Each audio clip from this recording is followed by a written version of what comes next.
Muri yeZimbabwe ndadzoka zvekare paKuling TV channel yenyu yatinokupai maupdates ese anenge achiitika munyika yekwedu. Vanhu vanga vakamirira kuda kunyatsonzwisisa kuti chii chaitika kune uyo muprofita anonzi Dr. Ian Ndlovu, apo mushure mekunge anga apiwa zvipo magifts kubva kuna Wicknell munodani Chivhayo.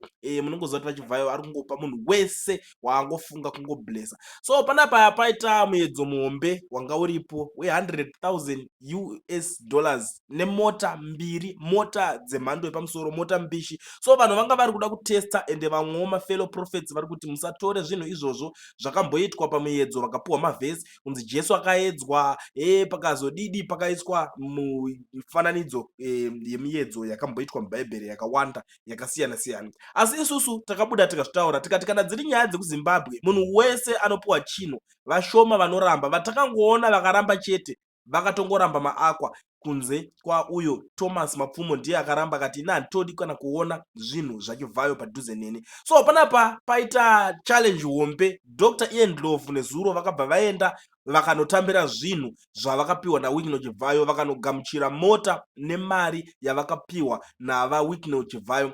Asi mushure mekunge vatambira kudaro, mhuri yeZimbabwe haisi kufara nazvo. Mhuri yeZimbabwe iri kupopota zvisingaite, ende ndiri kuonawo vanhu veZANU-PF zvekare vari kukriticiza Dr. Ian Ndlovu nekutambirwa kwakaitwa chipo ichocho. Saka hatichaziva manje kuti which is which. Tikatotarisa people like George Charamba ataura kuti this guy akatombondipa chiprofita chekuti ndichange ndafa panguva yakadai yakadai, asi nanhasi ndichiriko.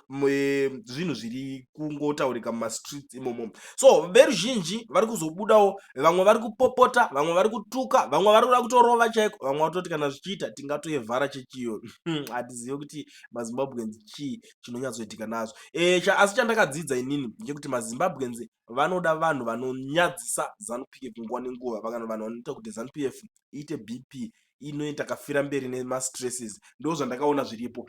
But vamwe vari kuti the temptation was just too much to ignore. Ndo nyaya yandiri kubva kutaura kuti muedzo uyu uri kunzi wakanga wakakurisa kuti akwanise kunge achizonzi anouignora. Mumwe ari kuti Geza akazoramba hake kutorwa mapikicha, but ndo zvakaitikawo izvi shame. Mumwe ari kubuda ari kubatanidzira nyaya, ari kutaura kuti zvoni zvinhu izvozvo ndo zvinogona kunge zvakaitika kuna vaGeza. Ameno kuti why maZimbabweans vasina patience, and we all know mashandiro anoita even bato reZANU-PF kuti pamunenge muchitoita zvinhu naro paya paya, pamunototi tiri kuda kuti action, tiri vakomana veaction, ivo vanenge vatoti tagadzirira chiuyai muite action yacho, takakumirirai kuti chi mutambo wacho ungoti gaga upere faster faster. Ende munoona nyaya iyoyo ndo zvakaitika futi kuna Advocate Nelson Chamisa. Kubva kumashure uko vanga vari munhu aitombotaura chaizvo, asi kubva pevakastarta ZANU-PF vakabva vatanga kuita zvinhu zvavo vakanyarara. Saka taakuona kuti iko zvinezvi ndo zvinogona kunge zvakuda kuitika kune vanhu vakaita sana Comrade Blessed Geza, pakuti havachadi kungotaura zvese zvese kuvanhu,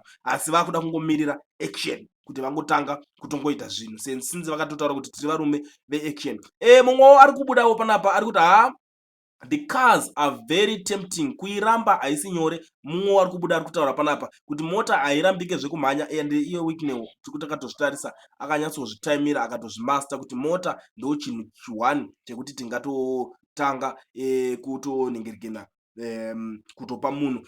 Wiki anenge something chekuti kana akaofa yatouya kuiramba kunonetsa. Pakashata. Lucky handisi kutomboziva vanhu vacho, my first time kuvaona zvangu, but I guess Zim yangova each man for himself. Zvakaoma hazvo kushaya pen easy. Nyaya iripo yakarwadza, nyaya yatatinda pinjisi iyaya yekushayikwa kwemapen easy. Saka ndo zvimwe zvezvinhu zvinenge zvichirwadza maZimbabweans kuti mari yese iri kutambiswa inotenga mapen easy mangano. Alright, it's okay, vapei mota, mowapawo dzimwewo dziri pasi wombijana, change momboisawo kuzvipatara, moratidza kuti mari munayo. Asi ndo panozonzwa vamwe vanotanga kumusapota futi Wicknell wacho kuti aiwa musamuudzire zvekuita nemari yake, anoita zvaanoda nemari yake. Ipapo panenge pakutoti vhiringidzawo panapa. Ndosaka munoona chizoti pakaipa. Nhaye muZimbabwe ndiani akaramba mota zvemachokwadi tikaita nharo kuti dai rai fast. Pakashata. Variko zvavo vakadziramba. Dr. Thomas Mapfumo vakati handisi kuida mota. I think vamwe vacho vanongasonyazoziva. Say Wicknell is an angel in human form sent to our country. This is amazing. God bless you, say Chivhayo. and his entire household. Mamwewo madzungairwa madzekwa-tsekwa vanenge vakubuda vachisimbisa Whitney Uchivhayo, kana ari mutumwa waMwari chaiye ngaaitewo achibatsira kumahospitals, ngaabatsirewo nherera neshirikadzi dzinotambura dzinorara nenzara pane kubatsira vanhu vanazvo. Ana Dr. Ian Ndlovu mota vanadzo, havasi vanhu vekuti vangashaya mota kana makatovatarisa, but iye anoenda obva aenda kunovablesa. Ndosaka tichizoti murume uyu anenge ari pakutenga vanhu nekuti anotaimira oona kuti this man ane congregation yakati kurei, saka akanoblesa munhu iyeye. Vanhu vese vemuchechi memunhu iyeye vanenge vaakutocelebrata kana kuti vaakubhiga iye Whitney Uchivhayo. Ndo imwe skiri ratakaongorora tikaona, ende ndosaka muchiona kuti iye kana anoti akapa munhu zvinhu obva anyora kuti zvinhu izvozvo garai maziva kuti zviri kubva kuZANU-PF, kureva kuti iye akakuofa iwo watotengwa neZANU-PF. Ndosaka vanhu vachizotanga kupopota kutaura kuti zvoni imimi matengwa neZANU-PF, matengwa muri vatengesi. Ndo nyaya dzimwe dzinenge dziripo dzatinenge tichiona ipapapa, asi vanhu vanozorwadziwawo nezvinhu zvinenge zvakaitika kana zvinenge zvichiitika muzvipatara, nekuti hazisi nyore kurasikirwa nevanhu vaimbi vakaita sana Tatinda Pinjes nenyaya iyoyi yekuti muzvipatara munoshakwa zvinhu. Nawo ndakuona mumwe ari kuti maportals, please batai basa on behalf of us, speed us please, tashupika senyika. Mumwe akutotuma maportals kuti vaite maroads haasi right muZimbabwe. Even ukatengerwa mota dzacho, you have to be very careful when you are driving, because unogona kusasvika kwaunenge uchienda nenyaya yemaportals. Saka ndoipa kutaura kuti maportals ngaaite plan. Amen. Ipapa vakushuwirawo, unongoziva kuti vanhu vanopedzera vakungokushuwira rufu chairo chairo kana uchinge watambira zvinhu zveZANU-PF. Mumwe ari kuti give you 2 devils, expect you choose one. Fake prophets akumanaka pakashata. Gore rine tichanzwirira, hatichazive kuZimbabwe kwacho kuti ungati ndiani muprofita wenhema chaiye kana kuti wechokwadi, because this man aitoprofita achitsura even vanhu vakawanda ivava vemuZANU-PF nanani vese vavo akavaprofita vazhinji vacho. Ningi uchazodai chichazoitika chakati, kuchazoitika chakati, vamwe vachiti hapotse. But this time around it seems like matables akatena. It seems like zvinhu zviri kuchinja. Ndo one man for himself yacho iyoyo maybe inenge ichitaurika, because pakatoshata veduwe vanhu kurwadziwa. Even Jesus ate with Matthew the tax collector, who was said to be corrupt, and went with him to his home. Thank you, say Whitney, for remembering these pastors. That's how Matthew got saved. Iwewe neutsinye hwako hausati wambopawo kana bhaskoro to advance the gospel. Mashoko mamwe ari kubvawo kune mumwe munhu ari kutenda kuti aiwa Chivhayo akagona zvaakatoita izvozvo, nekuti vamwe venyu hamukwanise kana kubatsira munhu kana nebhaskoro charo chairo. You know, mazimbabwenzi ari funny sometimes. Ameno kuti unotoshaya kuti, but ndozvazviri vanhu mafungiro edu anosiyana. Mumwe anotoona zvakaitwa zvakanaka, mumwe anoona zvakaitwa zvakashata, nekuti chazvakanakira nechazvakaipira zvinhu zvokuti zvinenge zvakasiyana, zvinotozonzwisiswa nemunhu anenge anyatsoona kuti izvi zvanga zvakaipira chakati. Ndo mamwe mashoko atiri kutambira ari kutaurwa nevanhu vakawanda.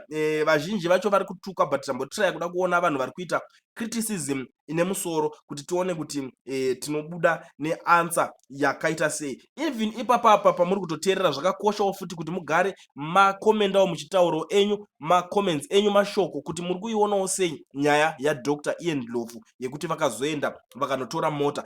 Vamwe veruzhinji vari kuti vakaita utengesi, asi vamwewo vari kuti hapana utengesi hwakaitwa ba ipapa. Hatichazive kuti toita zvipi, nekuti vazhinji vo vanenge vachibhilivhawo vari kutrayawo kuuya vachinosevha kana kuti kunodhifenda muprofita wavo. Ndo panenge pane nyaya hombe inenge ichiitika. Sekutaura kwatinenge takaita mhuri dzeZimbabwe nguva yese, kuti panapa paKulian TV tinouya nenyaya dzakasiyana siyana dzinenge dzichiitika. Tinobata mativi akasiyana siyana kuti mugare muchiziva nekunzwisisa zvinenge zvichiitika nemastreets kuti anenge akamira sei. Zvamanje manje chatova chikumbiro kuti mugare masubscribe pathis YouTube channel, kuitira kuti mukwanise kuramba muchinzwa nyaya dzese dzinenge dzichiitika, mubva matena on the notification bell. Zvamanje manje ndinoti ndaperera pano apa. Sarai, bye bye.